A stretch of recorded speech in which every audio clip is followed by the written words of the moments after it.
Alors on va voir à travers l'exemple suivant comment déterminer les différents paramètres d'une série statistique. Alors il s'agit de différents montants donnés en euros avec les effectifs correspondants dans la colonne de droite. Donc première étape, il va falloir entrer ces données dans la calculatrice. Pour cela, on va dans le menu Stat, Edit, et dans la première colonne, on va entrer les montants, et dans la seconde, les effectifs. Donc c'est l'étape la plus longue, après ça ira très vite. Voilà, toutes les données sont rentrées. Maintenant on va retourner dans le menu Stat et on va demander à la calculatrice d'effectuer les différents calculs pour déterminer tous les paramètres de cette série. Alors on va dans le menu Calque, ici on a plusieurs propositions.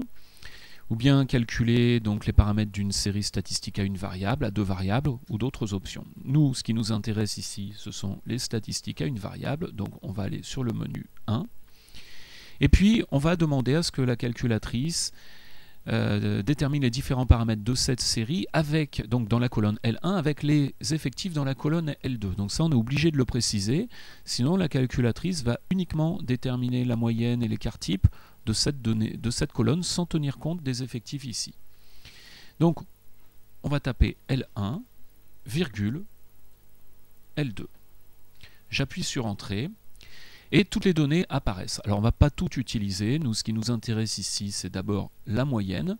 Donc, le montant moyen sera de 48,4 €.